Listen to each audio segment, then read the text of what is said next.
This project really gives life to the concept. Bonjour. Starting with those furthest left behind. These young people now feel that they are part of the solution. They feel that they are part of the society. They are empowered and they are inspired and they want to make a difference.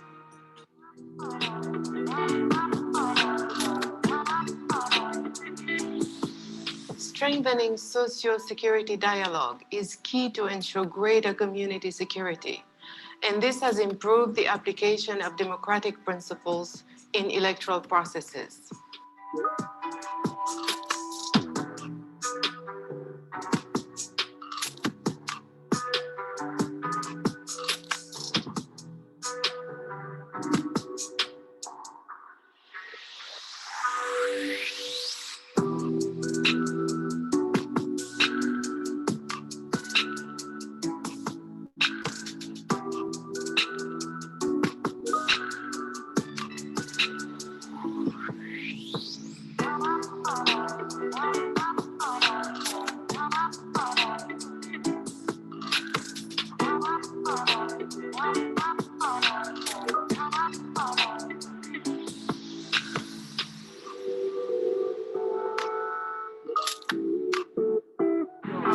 Depuis des années, la République centrafricaine vit une situation des assauts catastrophiques à cause des conflits armés qui ont pour conséquence les violations massives et répétées des droits de l'homme.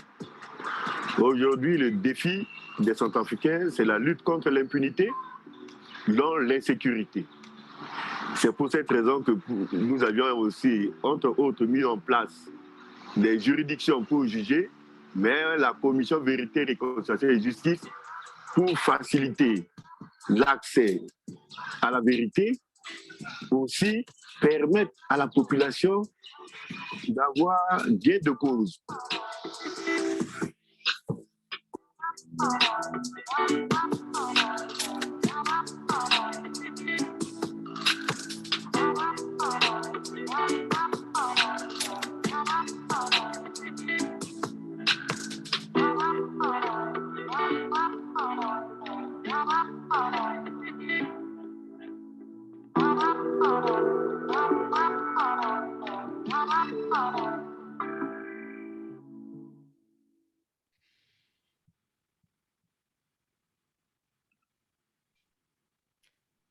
Hello and welcome to the latest in the UNDP Development Dialogue series. I'm Fionnuala Sweeney and we're looking forward to 90 minutes of what we hope will be inspirational discussion as we look to accelerate progress to meeting the 2030 agenda in crisis and fragile settings. Before we do that though, I'd like to invite you to share who you are, where you're joining us from today, and from which organization you might be joining us. So for example, I'll just go in. Dublin, Ireland. And there is a poll that you can see that makes it easy for you. So you can just fill that out as the next 90 minutes progress, because it allows us to know who is watching and who is interested in finding out how best to accelerate progress towards 2030.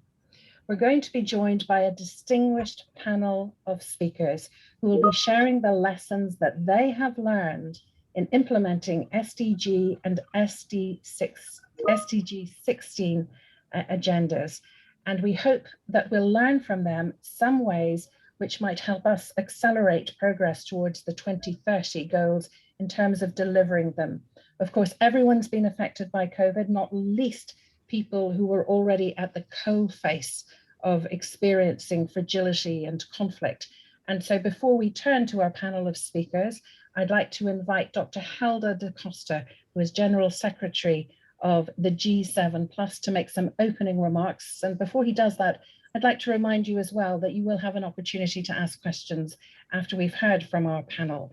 But first, Dr. DaCosta, if you would please give us your sense and thoughts on the needs to redouble our efforts ahead of 2030.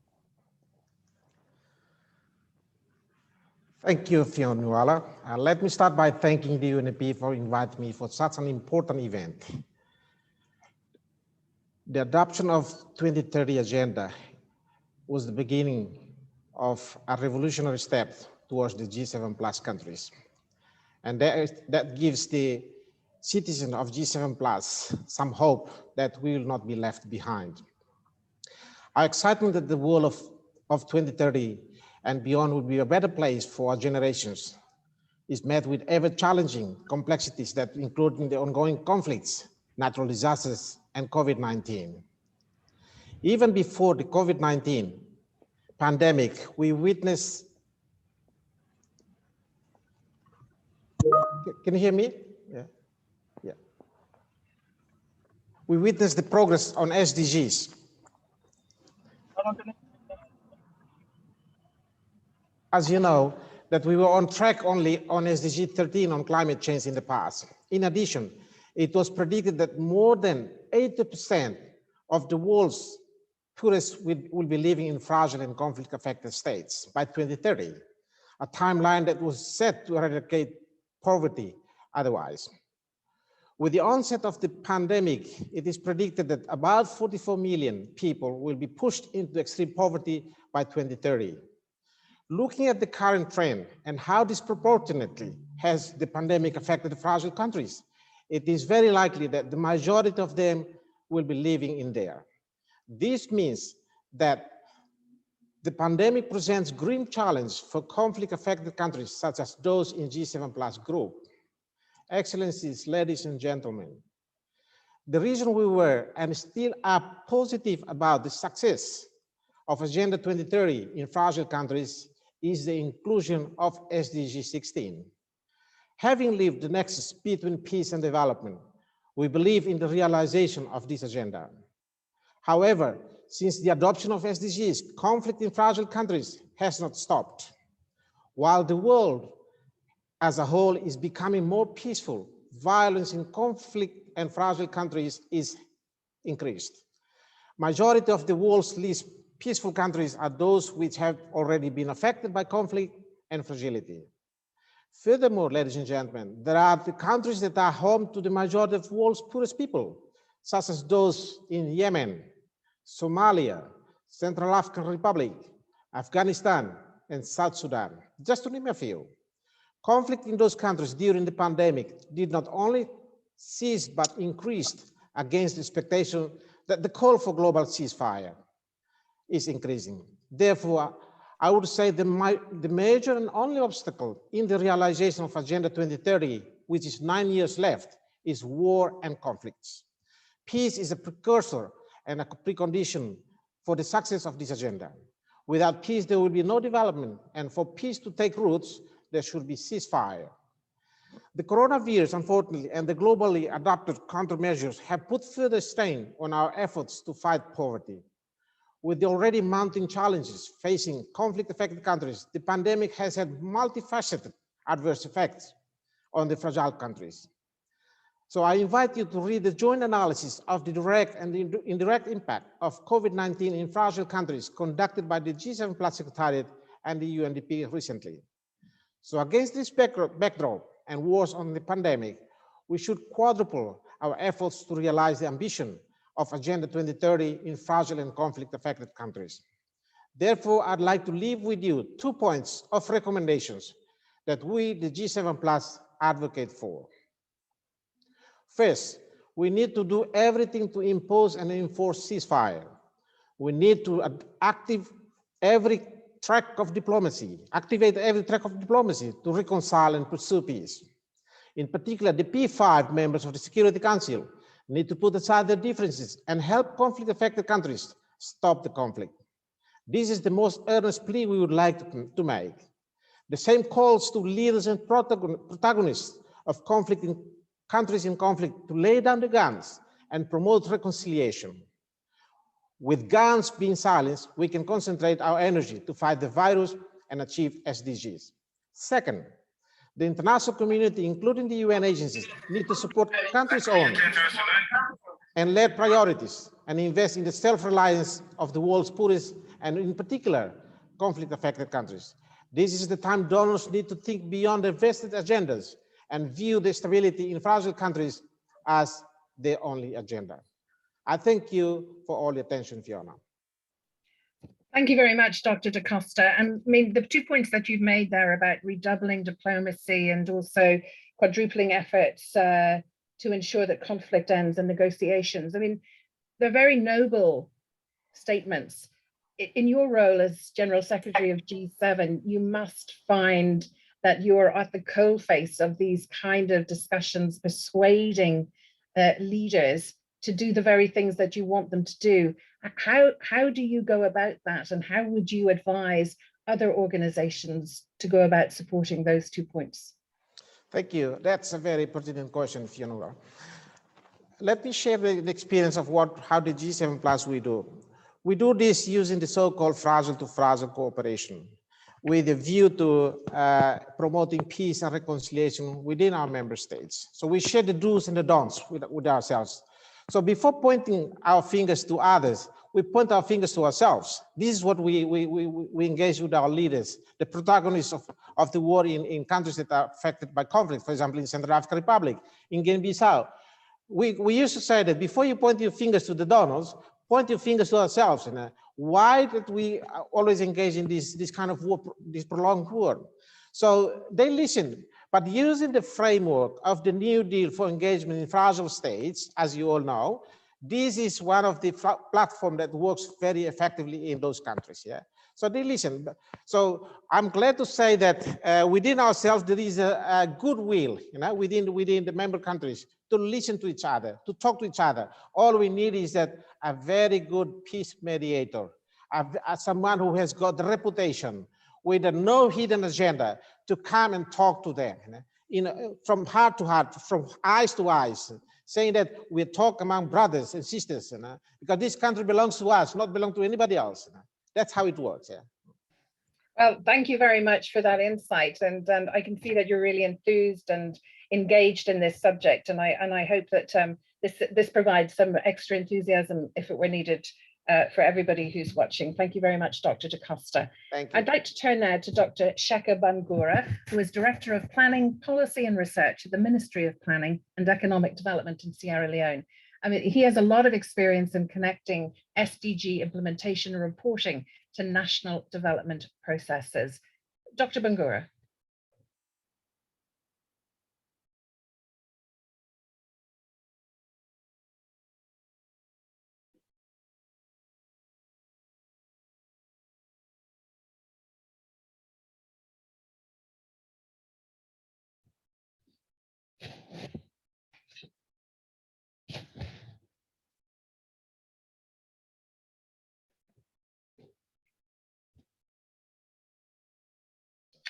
Hello, do you hear me?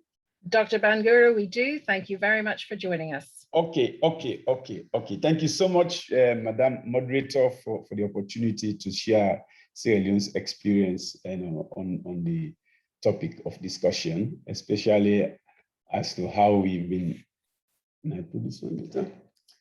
especially as to how we've been able to connect SDGs implementation and reporting to national development processes, and how have we been able to localize more or less the SDGs at country level.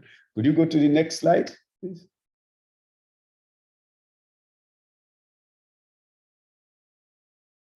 Okay, is it visible there? It's not quite here, but I have my— Yes, it is. It is visible. I have my original slides here, so maybe I could just follow up. Okay, thank you so much. So as to the question with regards to how we have been able to connect the SDGs implementation and reporting to national development planning processes. For Sierra Leone, the SDGs are implemented through our national development plan. Currently, the present national development plan is the medium-term national development plan of 2019-2023. we'll show you some linkages in the next slide, how we link National Development Plan clusters to the SDGs. So accordingly, the Sierra Leone's result framework for the SDGs that we've been able to domesticate, we call them Sierra Leone, SDGs, Sierra Leone specific SDGs result framework. These ones are well aligned, to the result framework of the National Development Plan, which is the medium-term National Development Plan. We'll also show you an example of that in the next slides to follow. So basically, the follow-up and reporting mechanism for our National Development Plan is the mechanism for the SDGs implementation and reporting. We bring together, national stakeholders at central, of course, and local level as well, including government, parliament, CSOs, development partners, local councils, and the private sector, the academia. This has been a kind of a system that has transcended times, more or less since the end of the war in 2002. Our national development planning processes, have followed a multi-stakeholder approach, in the plan preparation processes, plan implementation. We have this arrangement. So to us, the SDGs are not reinvention of the wheel. You find most of the things that I expressed there, within our national development plan, as far as putting, the change that the agenda and the SDGs in the Sierra Leone context. Can you go to the next slide, maybe to share with you some matrices, important matrices, please? Yeah. Yes. Okay. So as I've said,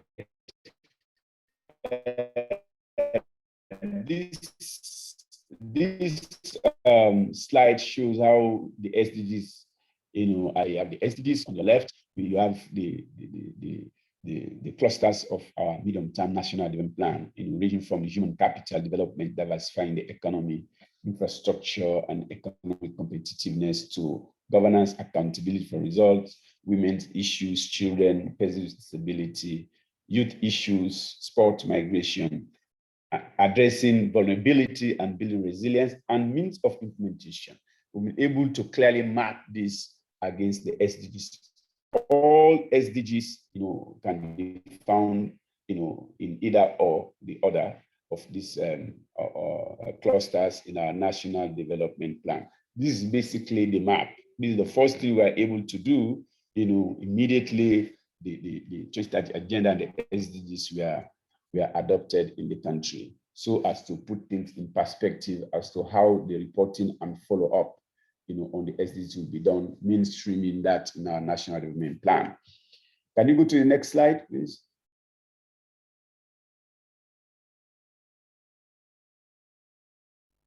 Yes, the next slide.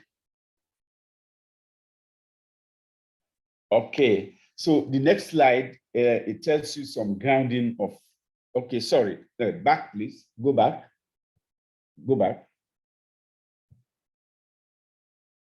Yes, this one is just an extract from our result framework, the result framework of our national development plan, that the SDGs are well integrated into the SDGs targets, the indicators, uniting them, across the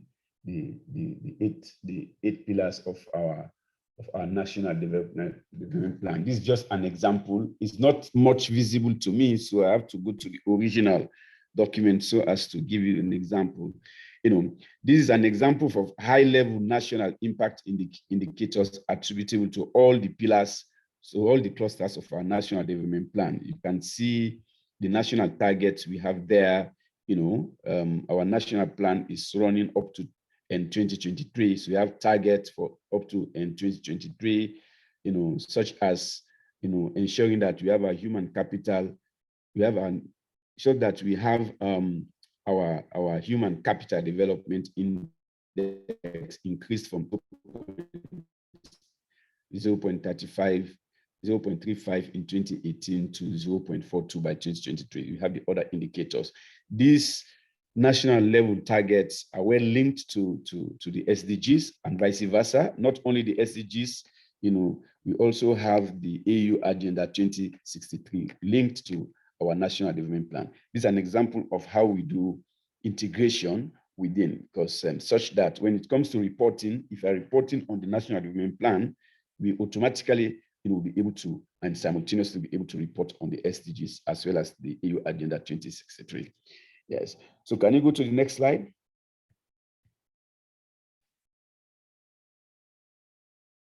Okay, that was just a brief on how do we really link the 2030 Agenda, the SDGs, to the national development planning processes. So to us, if we talk about reporting mechanism for the SDGs, follow-up mechanism is a mechanism, that is equal to the one we have for our national development plan.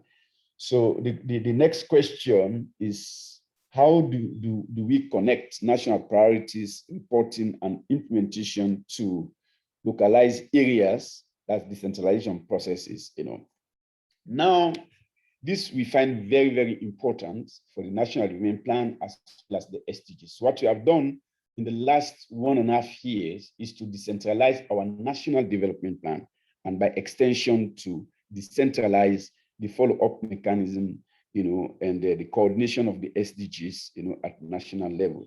But how have we been able to do this? We have been able to resuscitate district development coordination structures across the 16 districts of Sierra Leone. These are interagency platforms. They were there before, but because of some constraints, most of them have not been effective. And we believe if we are to ensure effective accountability for results at the district level, and hence accountability for results, within our national development plan as well as the SDGs, these structures at the district level should be up and running. So we'll be able to establish them right now. We are following up with them. They are meeting. This will serve important functions for us in terms of ensuring periodic reporting on what is happening at the district level, across the Sierra Leone. And also, we are advancing the rollout of what we refer to as the people's planning process. We call it One Family National Framework in Sierra Leone. This is a framework that tries to promote village chiefdom level planning in the country. How do we do plans at village level, at chiefdom level, and how will this be integrated into national and into the district and national development planning processes? This is very, very critical, so that at that level, we'll not only be talking about district level coordination, but we can also talk about coordination at village level, section level, chiefdom level. In Sierra Leone, the governance system is such that we have the central level government, we have the district level government. Below the district, we have chiefdoms. Below the chiefdoms, we have sections. Below sections, we have villages. We think that we should be able to speak to governance, to capture all these level coordination mechanism, so that we can do justice to responding to the leaving no one behind requirement in the context of implementing the 2030 agenda and the SDGs. So we are promoting this people's planning process. We've piloted it effectively the last 3 years or so, in 3 districts, and now we are rolling it over. We have now for about a number of chiefdoms, we have chiefdom level plans. So we want to roll these ones across, and ensure that we establish platform for coordination at the lowest level of governance, the village, the section, and the chiefdom. Yes. Okay. So maybe I just want to summarize my response by telling you a little about the working out of fragility roadmap that we had put together earlier and the implementation of that. And so far, Sierra Leone, we think that as much as we are part of the G7 plus, countries, working on moving out of how do you call it, working on pursuing the interests of those countries in fragile context, we need to have a clear roadmap. We need to have a very clear roadmap as to our aspirations to work out of fragility.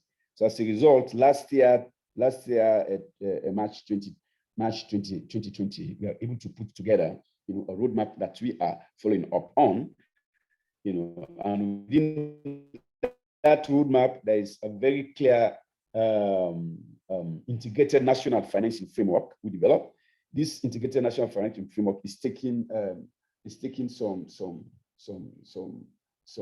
routes in the country. We are implementing it very effectively.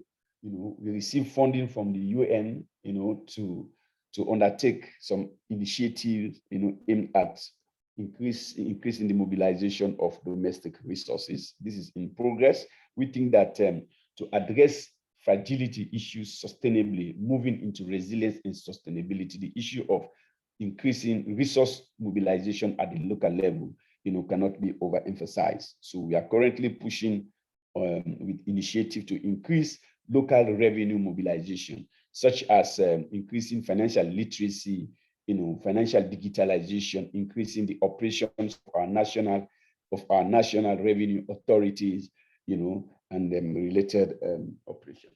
So otherwise, I think I will pause there. Within, maybe if I should add, within the working out of fragility framework, with regards to goal 16, we are also following up on initiative aimed at increasing access to justice, especially for the indigent, those people in the rural areas.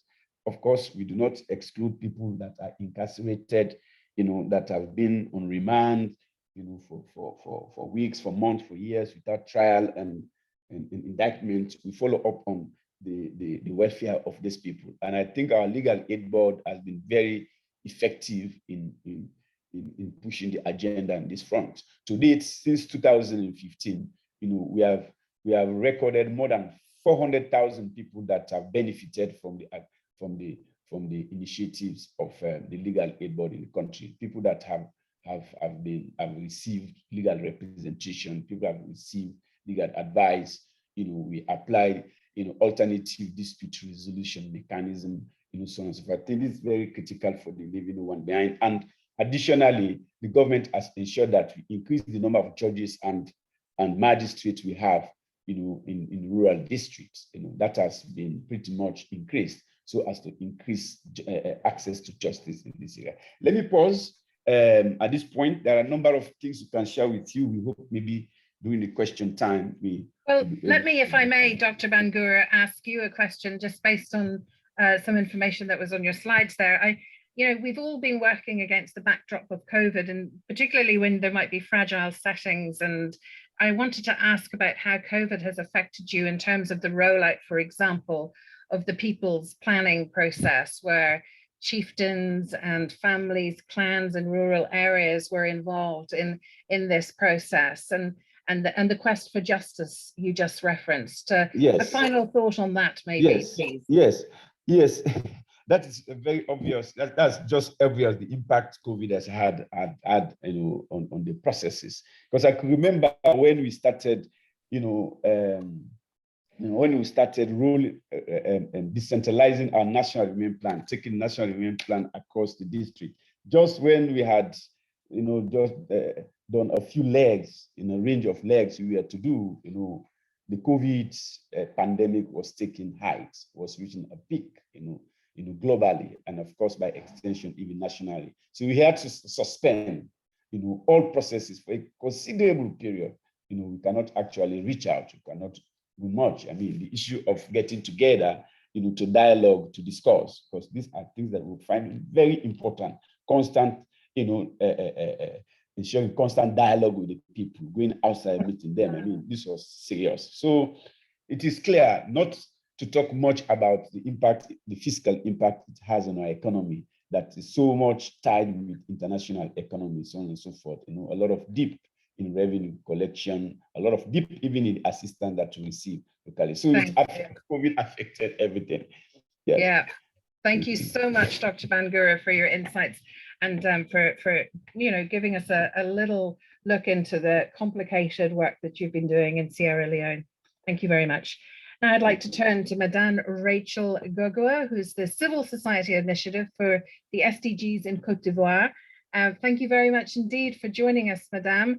And I know that you have many points that you would like to make, so I will just let you talk to us about particularly how your organization worked with government to formalize civil society engagement in national development and SDG implementation. Madame.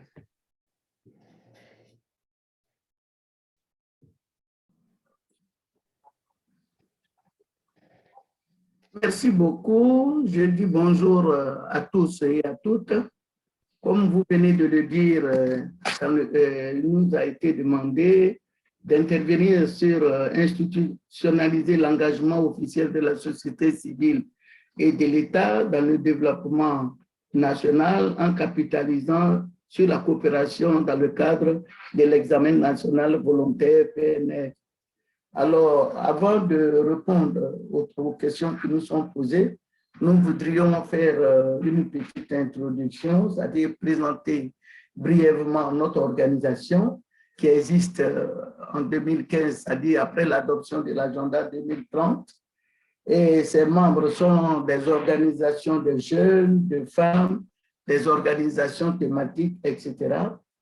Nos activités portent sur la sensibilisation, le plaidoyer, la formation, le dialogue, le support de communication, consultation et production de nos techniques. Nous collaborons avec les OSC, avec le gouvernement, les Nations Unies, les bilatéraux et multilatéraux.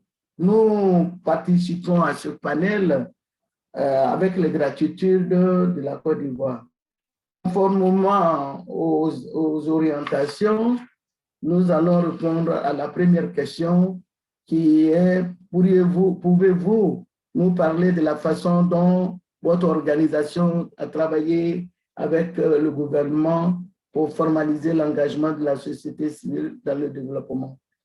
Nous voulons dire quelques points. Un, notre longue expérience avec des coopérations avec le gouvernement, notamment le ministère du Plan, dans le cadre de la formulation des cadres de référence de politique publique, comme le document des stratégies de réduction de la pauvreté depuis les années 2000 et Plan national de développement récemment, depuis 2012. Depuis 2012. Alors, l'autre point, c'est que nous participons aux côtés de plus... Ah, le diapo suivant, s'il vous plaît. Le diapo suivant, s'il vous plaît. Le diapo suivant. Oui, le diapo suivant.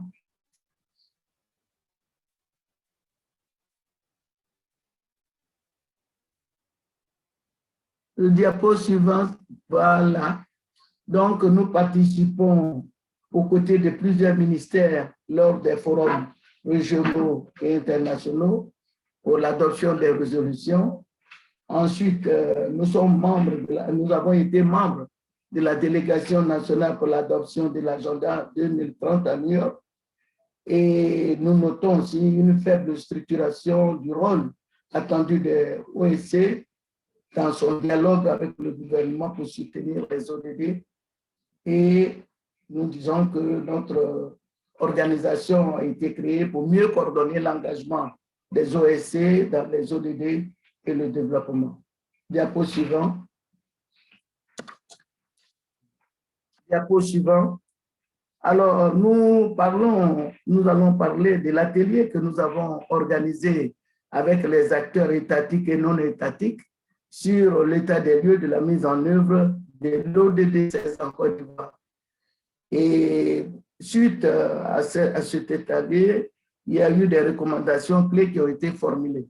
Entre autres, le renforcement de l'axe de collaboration entre les OSC et les collectivités locales, la mise en place d'un groupe spécifique de travail sur l'ODD 16, regroupant toutes les parties prenantes à la mise en œuvre de l'agenda 2030 et de ces 17 ODD.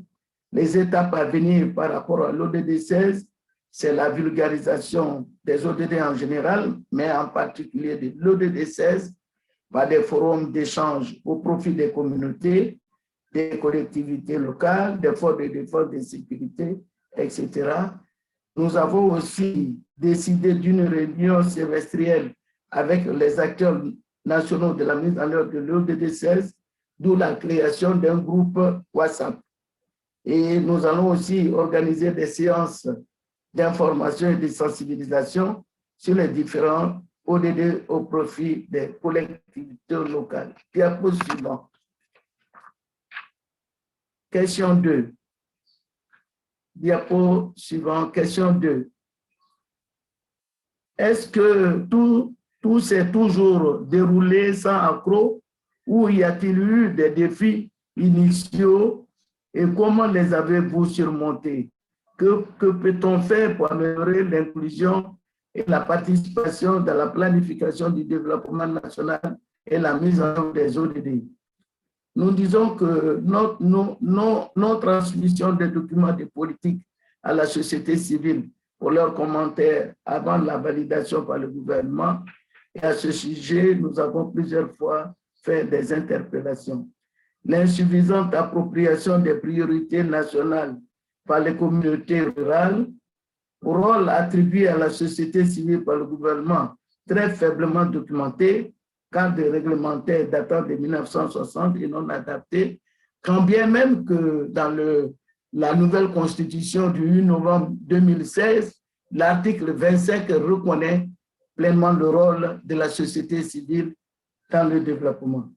Il y a une faible concertation entre les OSC avant les dialogues avec le gouvernement sur le développement et il y a la capacité des OSC parfois approximative sur le sujet et peu de propositions techniques pour répondre valablement aux problématiques techniques. Cependant, des efforts sont en train d'être faits au niveau des OSC pour être à la hauteur de leur mission. Ensuite, la convocation des dernières minutes des OSC par le gouvernement aux grandes rencontres sur le développement, ce qui ne leur permet pas de se préparer pour répondre au mieux aux questions qui leur sont posées. Diapo suivant.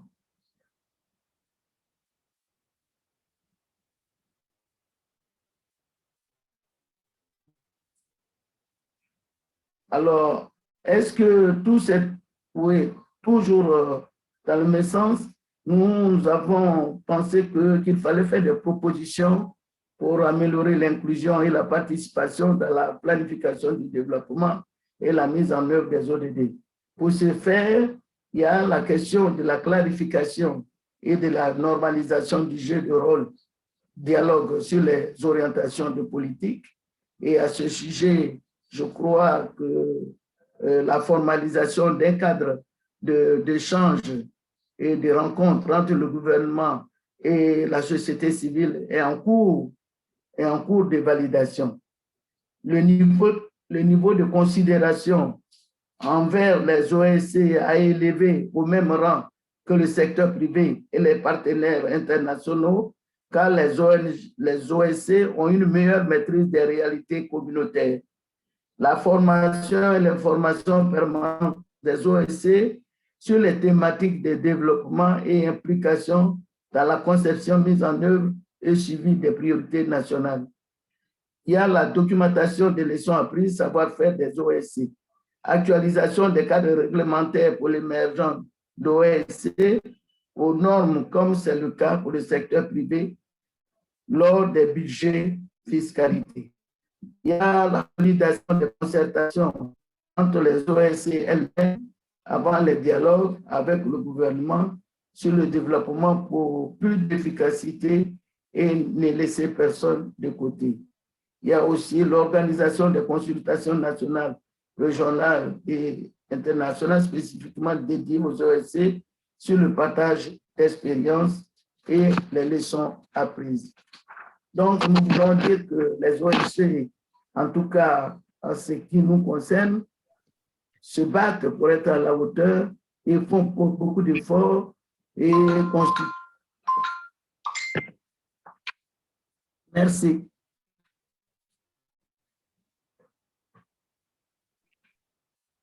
And thank you very much for your presentation. I do have a quick question I'd like to ask if possible. You know, you've 7 recommendations there in terms of solutions for improving inclusion and participation in development planning and implementation of the SDGs.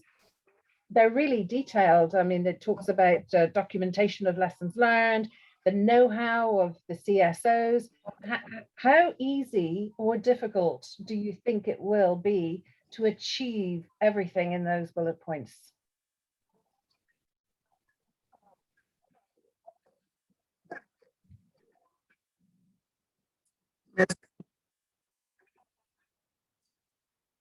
D'abord, je voudrais dire ceci. La première des choses, la Constitution, qui est le premier document qui régit la nation, en son article 26, le rôle de la société civile est reconnu, ce qui est déjà une très bonne chose. La deuxième chose, je vous disais que le cadre, c'est-à-dire qu'un mécanisme de concertation et d'échange et de collaboration avec le gouvernement, comme c'est le cas du secteur privé, est en cours de formalisation, et aussi dans les mécanismes qui sont prévus pour le suivi du PND 2021-2025, il est prévu que la société civile y siège. Et je voudrais vous dire sans être longue que, en ce qui nous concerne, le dialogue que nous avons avec le gouvernement, quand bien même que ce n'est pas formalisé, nous intervenons au plus haut niveau. Lorsque nous avons l'occasion de rencontrer le président de la République, nous lui posons nos problèmes. Le Premier ministre, nous leur posons nos problèmes. Voilà ce que je peux dire. Merci. Well, thank you very much for that, Madame Rachel Gurgler, coming to us from Côte d'Ivoire, extensive experience here, and that's shining through in her presentation. Merci beaucoup. And of course, there are some resources which are provided by UNDP to help everybody who is trying to find their way through and strengthen SDG reporting.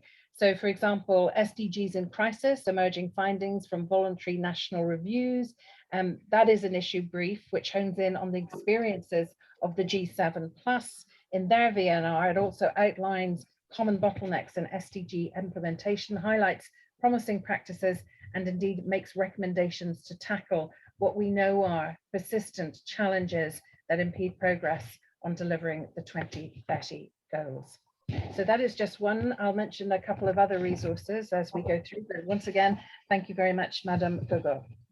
Now I'd like to turn to Ms. Wilo Abdoulaye Osman, who is Senior Child and Women's Rights and Protection Advisor at the Ministry of Women and Human Rights Protection in Somalia. Also, Dr. Anu Bore, who is Senior Gender Advisor at UNDP Somalia. Thank you both very much for joining us today. I know that you've done some innovative work using technology to overcome what's known as the data divide and help foster women's awareness and engagement in national development. And so we look forward to hearing your remarks. Thank you. Yeah. Thank you, Fionola. Willow and I are very grateful to be invited to this event and to share our work that has been spearheaded by the Somali Ministry of Women and Human Rights Development. We first want to take you to Somalia through the words of a young Somali poet, Zahra Abdi Haji. Kat, next slide. Philosophy of shattered dreams. I search for peace in the pages of history. With vision in every letter and a future in every word, I see a kingdom rising from ashes to concrete gold. We are gems of this nation, a diamond in the rough, caught up in decades of war, sculptured from hardship, but still beautiful like a rosebud. Shadows tend to follow us around, humming songs of the dead, but they can't deny us the light of a new dawn and a new day. I'm Zahra Abdi Haji, a poet and a member of the Somali Storytellers. In this segment, thank you, Kat. Yeah, we showed you this because the work is built on the hope amidst the destruction. And the survey that we're going to share with you right now is part of a broader undertaking where women are at the core of the peace and sustainable development. The Ministry of Women led the development of the Somali Women's Charter, and its principles are now fully integrated within the National Development Plan, which is linked with the SDG 16. It is now also the base for the development of the National Action Plan 1325 for Somalia. And what we have is 4 objectives for this survey. The first one is to introduce the Somali Women's Charter and its principles to the women, especially those most left behind, for increased ownership and longer-term accountability from a rights holder's perspective. And then develop a methodology that would be affordable and easy to replicate, and establish a baseline against which the Ministry of Women and rights holders can measure the advancement of the gender equality and women agencies agenda as it's captured across the National Development Plan. And in addition, search and document positive differences to help change the narrative from women as being vulnerable and needing protection into capable and active agents of transformational change. Next slide.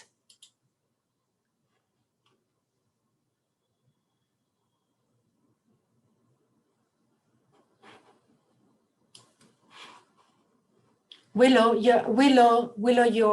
you're muted. Sorry. Oh, sorry, I was talking. In responding the how, the survey had 2-branch approach with the app. There was 50 nominators, women nominators worked together across the federal member states, federal government, and civil societies. They had access and trust relationship with communities that were disenfranchised. All nominators were provided smartphones on which the app they were trained on was uploaded. The second approach, it was a web-based application which was launched and rolled out through social media, seeking women's participation.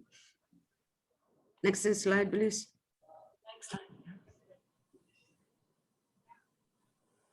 In the left side of the slide, you will see the image of the application and the training we held one of the nominators.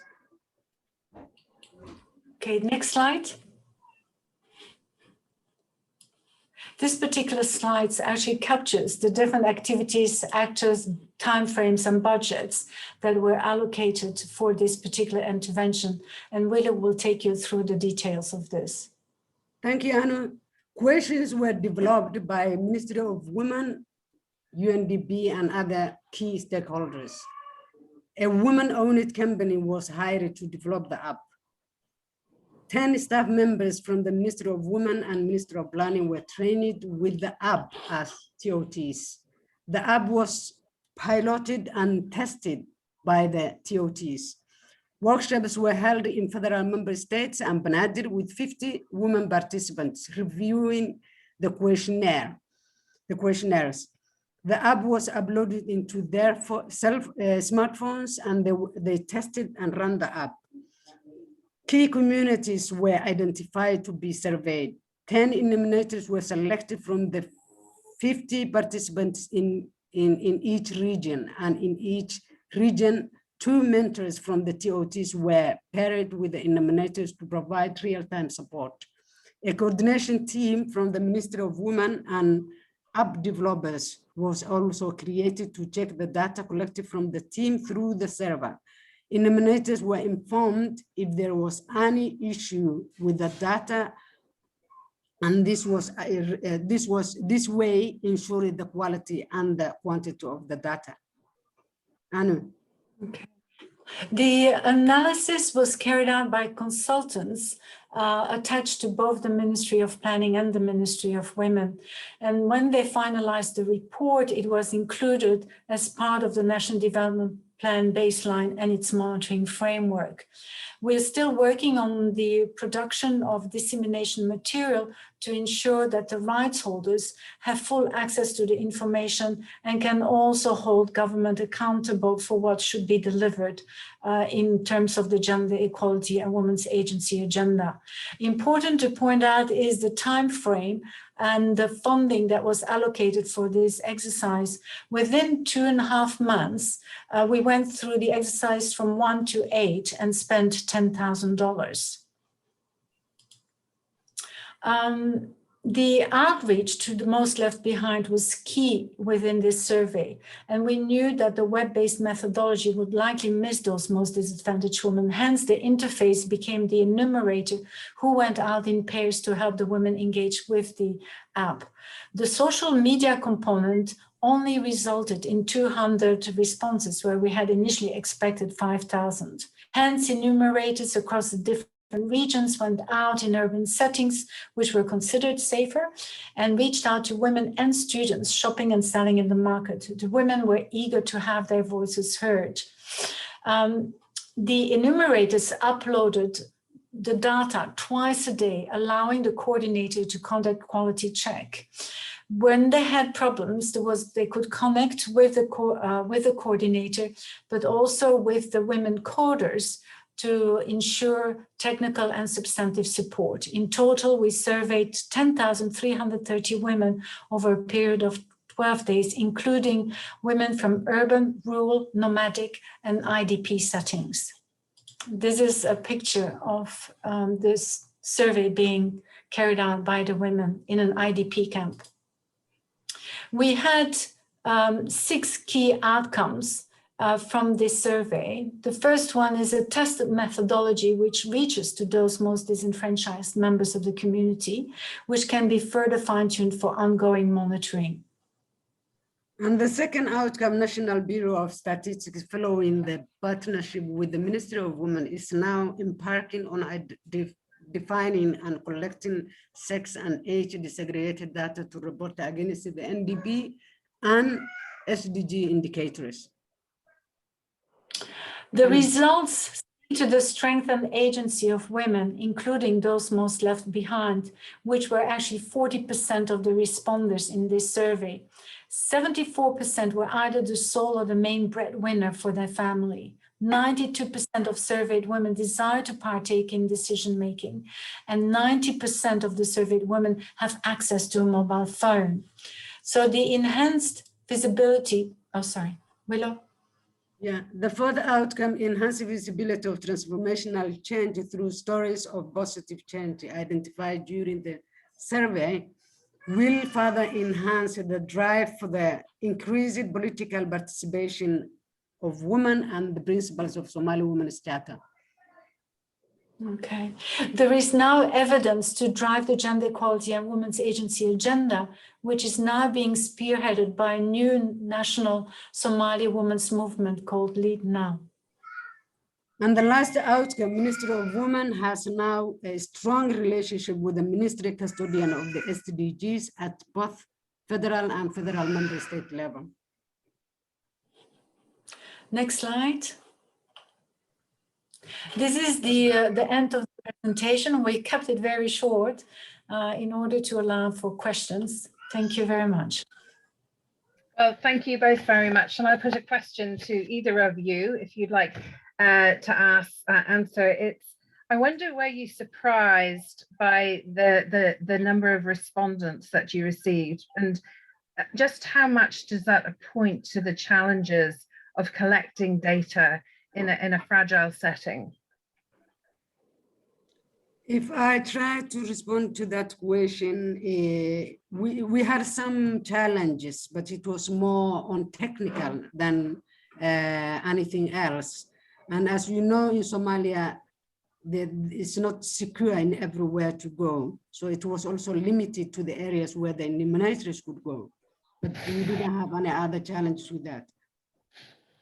And how confident are you now moving forward, now the fact that you have evidence, because that's always what governments are looking for when they want to implement new strategies, or when they're being encouraged to do something?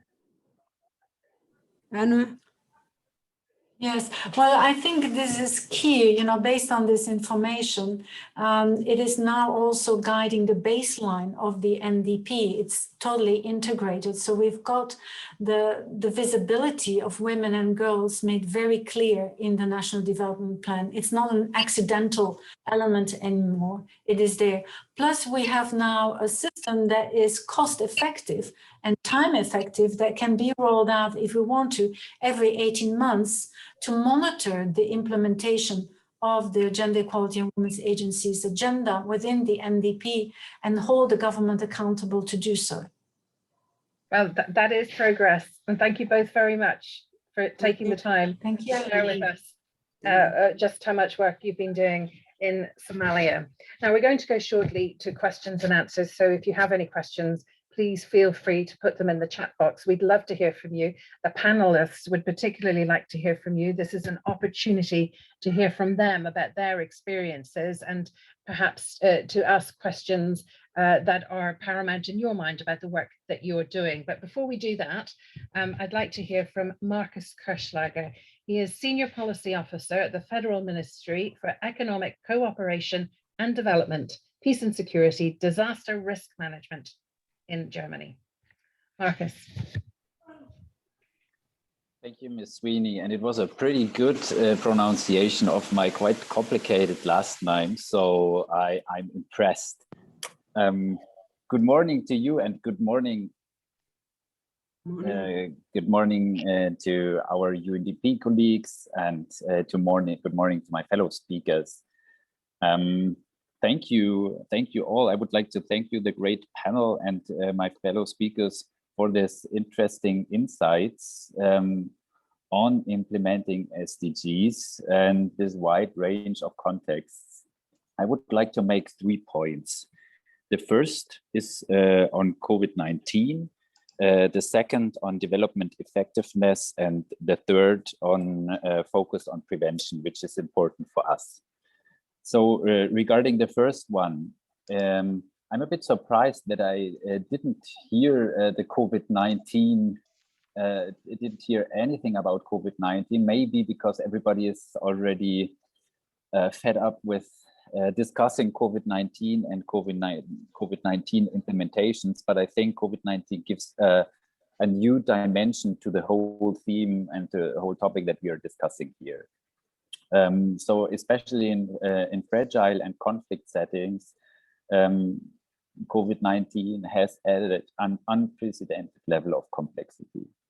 It's not only a global health crisis, it has various direct and indirect effects. It is, in our view, a polypandemic. The lives of those already living in fragile or conflict-affected settings before COVID-19 are most severely impacted. In our assessment, it is likely that the pandemic will reverse decades of development progress and also exacerbate tensions and inequalities. So in the end, it will be like a catalyst for conflicts and state fragility. And so that's why it is so important that we are discussing today here. And it's so important to have a focus on these consequences. So I agree with my previous speakers that we need to strengthen our engagement in these settings. And one way is shown here very prominently with these voluntary national review processes. So this is my second point, and we need to enhance our effectiveness. We need to be strategic, we need to benefit from lessons learned, and we need to identify best practices. And the best way to do this is with dialogue and exchange, and that's why I'm happy that you set up this panel, and I want to greatly appreciate the work undertaken by UNDP to accelerate the 2030 agenda, because it's important to support peace, just and inclusive societies. But on the other hand, there's no blueprint for implementing SDGs, and there is no blueprint for implementing SDG 16. And I think the range of contributions from my fellow speakers shows how diverse implementing SDG 16 can be, and it's a constant and mutual learning process. So the facility that offers a platform for exchange and learning is indispensable to attain SDGs in this rapidly changing context. Interesting is also the range. Yeah, again, the range. I like the range of the contributions. So we were talking about the connections between state and civil society. We were talking about the connections between localization and national development plans. And we were talking about digital innovations, and everything adds up a bit to a little bit to reaching SDGs and the SDG 16 in special, and where we have been heard about how to improve from the government side through something like a people's planning process model, which I found very interesting. It's also pretty interesting how digital technology can be used to enhance the range and get access to people that we never had before.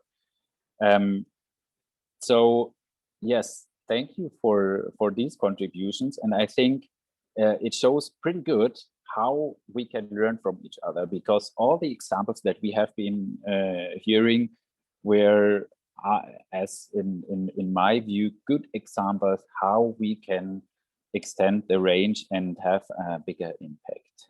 So integrating civil society and local actors is important, and especially in the light of COVID-19, it may be even more important. Yes, so that's also the reason why we support the facility, why we contribute to financing the facility, as well to other programs and initiatives that complement the facility and further accelerate the SDGs. So my, yes.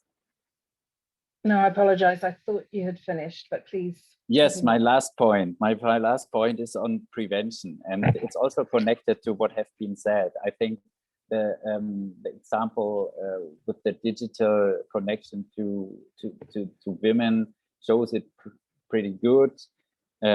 Similar to the efforts in Côte d'Ivoire, where civil society is to be included in several processes, as well as the localization topic that was discussed. Very important. Past review processes have shown that it is super important to address the root causes of fragility and prioritize prevention. So that's also why the BMZ has put prevention on very high on its agenda, and peace building and conflict prevention is even more important during times of COVID-19.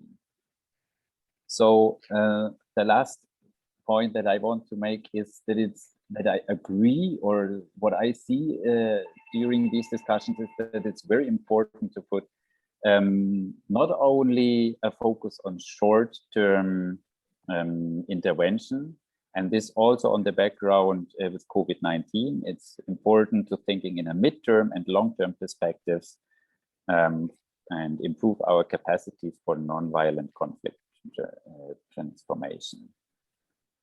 So closing with that, thank you again to my fellow colleagues and panel speakers, and back to you, Ms. Sweeney. If I may just ask you for one more reflection from the variety, thank you, of speakers and panelists you've heard from today and their various experiences and lessons learned. Are you hopeful that progress can be accelerated as we near 2030?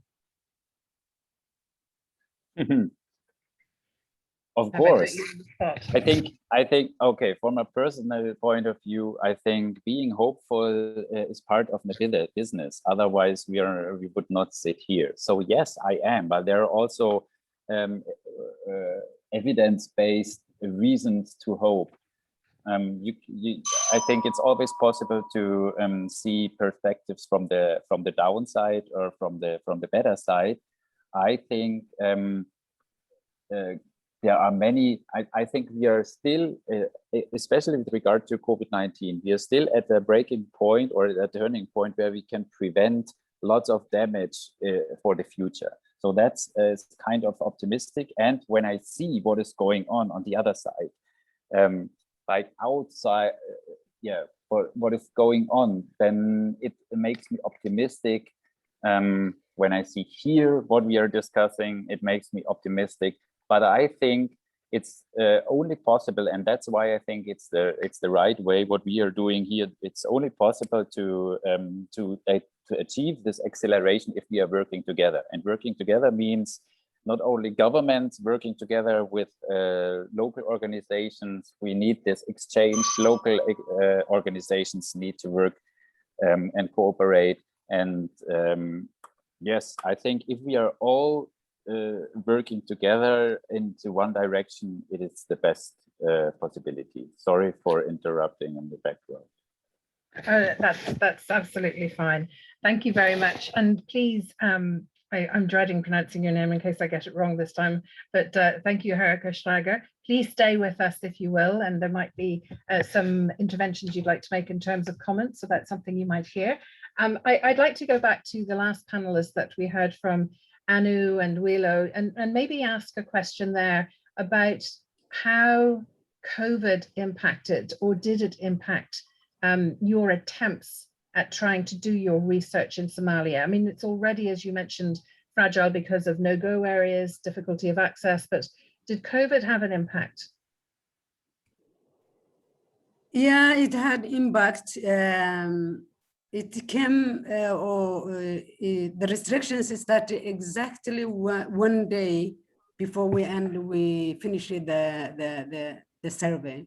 So we were forced to take eliminators and mentors from the federal government state regions back to Mogadishu. So it had some effects, and we're also practicing the social distance with the interview with the eliminators and the interviews. So it had some impact in reaching more people during the 12 days we were doing the survey. Okay, maybe I can also give a positive outcome of this, is that the work, the collection of evidence really emboldened the Ministry of Women in terms of understanding the value of having evidence. And so following up on this research, on this survey, they actually rolled out a survey to measure the impact of COVID on women and children. So that was a direct outcome of this particular intervention. So we've got more detailed information as to the impact of COVID on women and children in the communities. And thank you very much for those insights. I'd like to turn to Madame Rachel Gurgler in Côte d'Ivoire, if I may, and ask a broader question about COVID.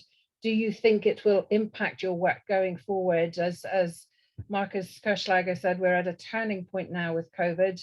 Is that what you feel there in the work that you're doing?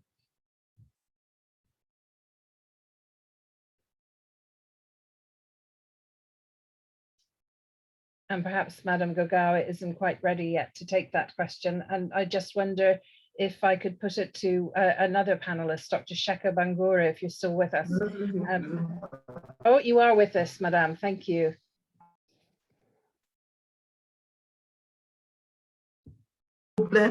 Pourriez-vous reprendre la question? Il y a eu des coupures, je n'ai pas pu entendre.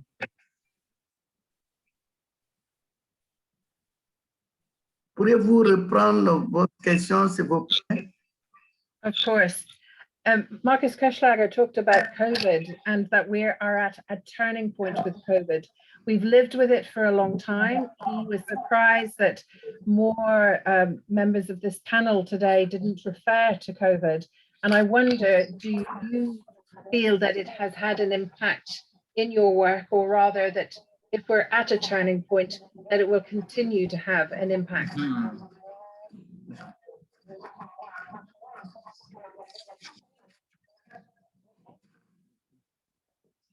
Merci beaucoup. Disons que la COVID-19 constitue un véritable problème qui impacte non seulement les différents programmes qui sont mis en place, mais aussi la vie des différentes personnes. Donc, en ce qui nous concerne au niveau de la Côte d'Ivoire, oui, puisque il fut une période où nous ne pourrions pas nous déplacer, aller d'un point à un autre. Et il y a aussi les mesures barrières où il faut des kits de lavage de mains, il faut des cache-nez et toutes ces choses-là, en tout cas, constituent un véritable problème. Ce que nous avons fait, nous avons été obligés de nous adapter, donc on a fait des sensibilisations pour ceux qui disposent de l'Internet par vidéoconférence.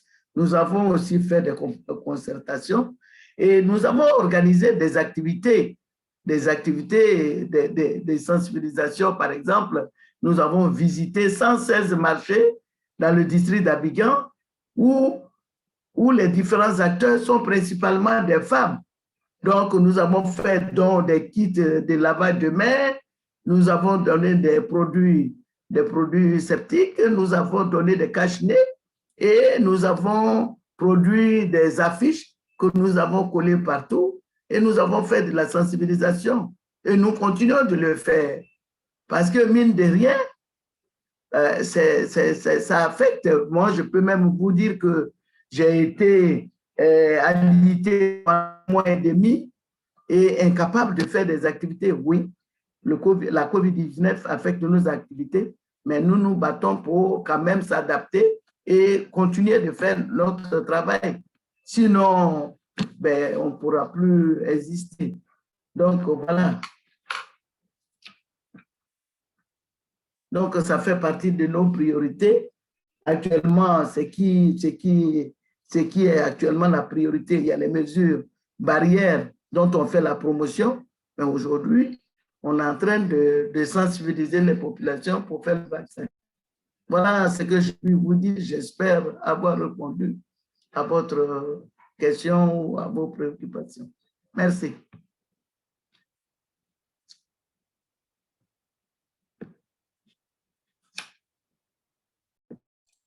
You're on mute, Finola. I apologize. I of all people should know when I'm muted. Let me turn now to some of the questions that we're getting in the chat box. And Dr. Bangura, this may be of interest for you, this question about all the experience that everyone has gained from the lessons they've learned in trying to implement SDGs. A question here that's coming through, could it move from an initiative-based model to a more solid business model or toolkit? That is, how to move the SDG implementation in fragile contexts, based on the lessons that we've learned around the world. Dr. Bangura, if you can take that one, if you're still with us. Yes, could you repeat especially the end part of the question? Absolutely. The question is, with so much experience, people like yourself having so much experience in your country and so much experience around the world, how could this experience be implemented perhaps in a more business model or a toolkit, a more solid business model or toolkit based on the lessons learned around the world? Yes, thank you so much. And a lot has been learned indeed, and we have also practiced a lot, in the fragile context, in the context of being an LDC state, and we believe that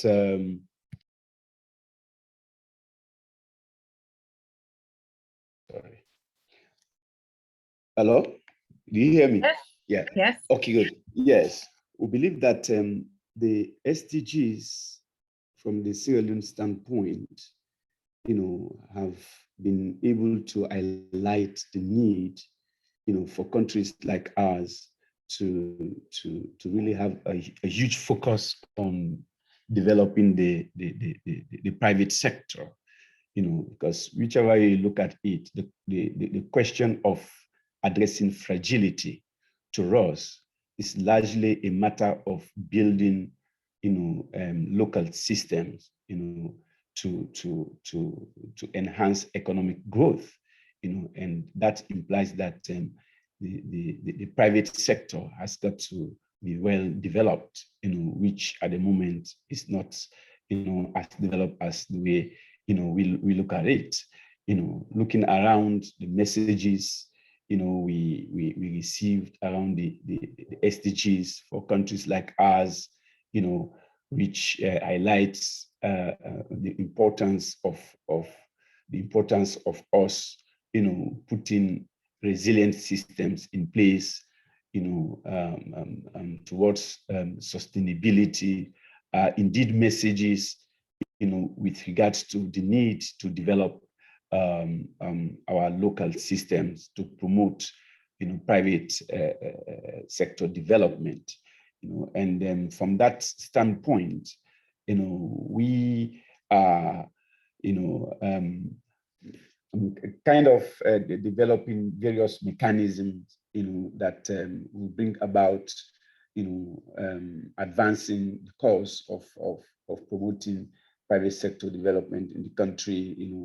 We have models of public-private partnerships, and trying to employ, especially in digital solutions, into our processes, and so that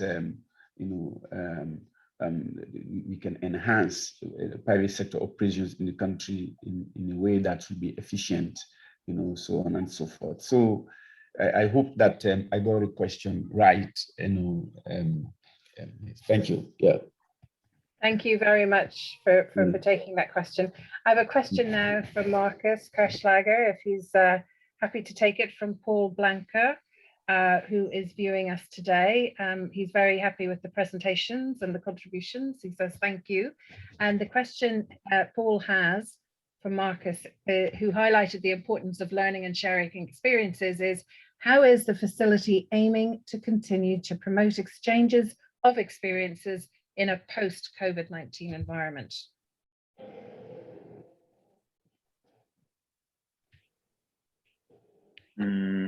So I would say this is a question for the UNDP, because I am just supporting the facility, and I have to admit that I'm not so deeply involved that I can answer this question. So I would forward this question to UNDP, and I hope that there are many ideas, or I'm sure that there are many ideas to promote this.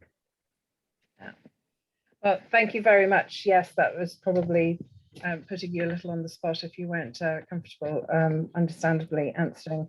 I have a question for the panelists in general, is how can solutions best be localized and anchored in subnational experience? In other words, how can planning and resources and reporting processes be leveraged to promote inclusivity and participation? We heard from Dr. Bangura and others about, rural communities, trying to bring them into the process, which in some ways is happening at the national level. And how can that be made more inclusive? I wonder, would Dr. Bangura like to talk a little more about that? Because he talked about the challenges of involving rural chieftains, leaders in the rural communities. Yeah, thank you so much.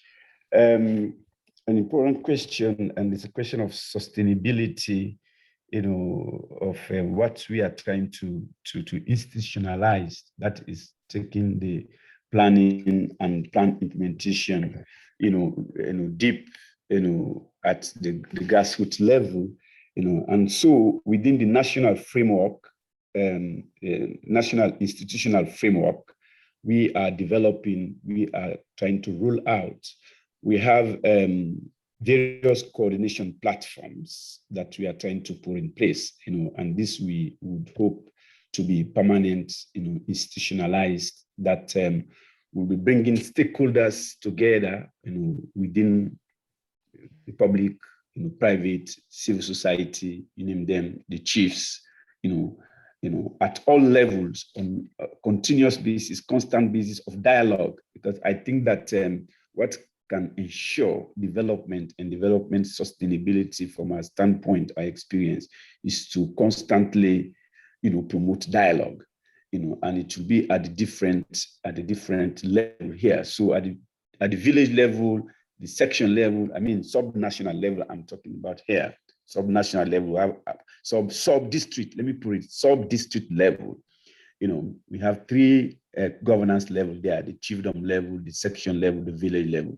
And we want to make sure that we have inclusive, governance mechanism at that level, by establishing structures, coordination structures, that would be linked all the way up, to the district and the national level. In other words, to have a national development planning system that recognizes, these various platforms of engagement, platforms of dialogue, that in fact are critical for private sector promotion, so that when private interests coming in for investment, they will have, platform that they can engage. They can present, their proposals, so on and so forth. So that's basically, how we approach it. It's quite a challenge. It's novelty in a way, but I think it's doable. It's been tested, in the pilot phase, and we are pushing. Thank you. Thank you. And of course, this is something that applies to everyone who's on the panel today. Anu Bori, of course, who you heard from about data research and progress, particularly in relation to women in Somalia. And do you have any thoughts or reflections on what you've just heard? Thank you, Fionnuala. I would just like to build up on some of what Mr. Bangura shared. Of course, providing platforms where people can come together, and mostly those most disadvantaged, members of the community, is key in institutionalizing an understanding of one's rights and how to hold duty bearers accountable. And so for women and those most disadvantaged women, that's a key element. However, I think as UNDP, we are also very lucky to have innovations and accelerators lab to our disposition. And I think, using those tools to also identify cases of positive deviance and make those visible. So what it is looking at people and communities that have actually developed solutions for their problems and highlight those, because we always think that as the UN we have the answers to the problems, but often solutions have already been developed to a certain level within the communities that we're trying to reach out, and we ought to be giving space for this, give it visibility, and build upon this. And this will really further accelerate the ownership and the sustainability of the interventions that we're trying to achieve. Thank you. I see lots of nodding there, Anu. Just before you go, I've seen lots of people agreeing with you in that. And I just wondered, do you have any kind of practical sense of how that might be achieved in the situation in Somalia, for example? I can speak from the side of women's issues. And one of the issues that really keeps women away from participating in the development of their country is the high rate of sexual and gender-based violence. And in Somalia, we have a huge rate of female genital mutilations. However, we now know that there are certain communities in Somalia where there is a zero tolerance to FGM. And so it is very important that we go to those communities, engage in those conversations, and better understand how they've achieved this FGM, and understanding if there is a possibility for replication, and give them the platform to explain how they're taking this forward and what the values are of the zero tolerance to FGM and how it has a positive impact on all the members of their communities. Thank you very much indeed, Anu Bori, for your contribution there. I'd like to go now to George Conway, Deputy Director of the Crisis Bureau, who will be giving closing remarks. George. Thank you, Fenwala, and tremendous thanks to all colleagues for your contributions. What's been a really interesting discussion. And I would like to thank both the presenters for their presentations, but also the follow-up discussion and questions. I think it was very stimulating and put a number of very important issues on the table. But my specific thanks to Dr. DaCosta of the G7 Plus Secretariat, Dr. Bangura of Sierra Leone, Ms. Gurgler from Cote d'Ivoire, Ms. Osman from Somalia, together with Anu from UNDP, and absolutely Marcus from Germany, from BMZ. I really do appreciate your sharing your insights today. And it has been heartening to hear such a diversity of ways through which the SDGs and SDG 16 in particular can be tackled in such challenging circumstances. We did hear a lot about the importance of leaving no one behind, and this is fundamental to our collective work. We heard from the experience of Cote d'Ivoire on the need for strong relationships between civil society and the state to tackle issues around marginalization and exclusion, which are core to leaving no one behind, and bringing diverse groups together to the table as part of national development planning and dialogues. And also very important points around the need to modernize regulatory frameworks and to heighten and better elevate the role that civil society does play in these processes. It was also really interesting to hear from Somalia the really innovative work being done to address the gender challenge of data collection as it relates to technology use, illiteracy, mobility, and some very practical, cost-effective and time-effective ways to ensure that the right types of data are getting into national development plans and ensuring that they're gender sensitive. And so congratulations to the work done to the team there. You know, this issue as well about having a whole of society approach to the 2030 agenda, and then the need also for a whole of government approach that brings together under a framework of national ownership governments both vertically from national through subnational and local levels, as well as horizontally through different ministries, and this is important. And so I did listen with great interest to Sierra Leone's example of connecting planning efforts across the various levels, and in particular the importance of highlighting the need for increased resources at the local level and the different ways of going about this. You know, in UNDP, we are really concerned about the deepening inequalities and vulnerabilities that we're seeing in this decade, the final decade towards the SDGs, and in a context which has been severely exacerbated by COVID-19. Even before the shock of COVID-19, the majority of fragile contexts were off track to meet the SDGs.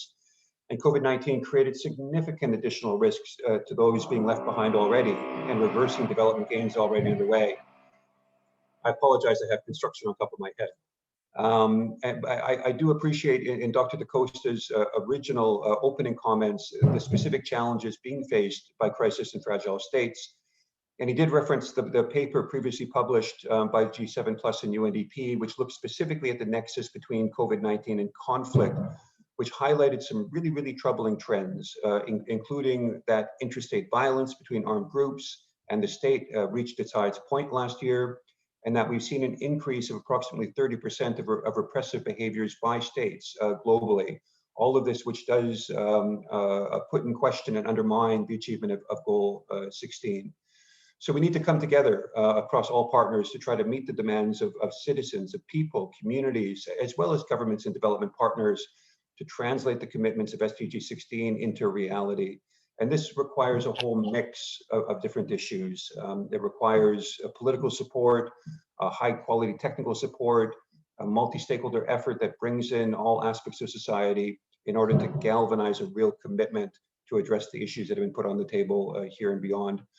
A special word of thanks to Germany, to the government of Germany, and to Marcus for participating today. Your leadership of the International Network on Conflict and Fragility has been very much appreciated, as well as your contributions to the facility for SDGs in fragile contexts.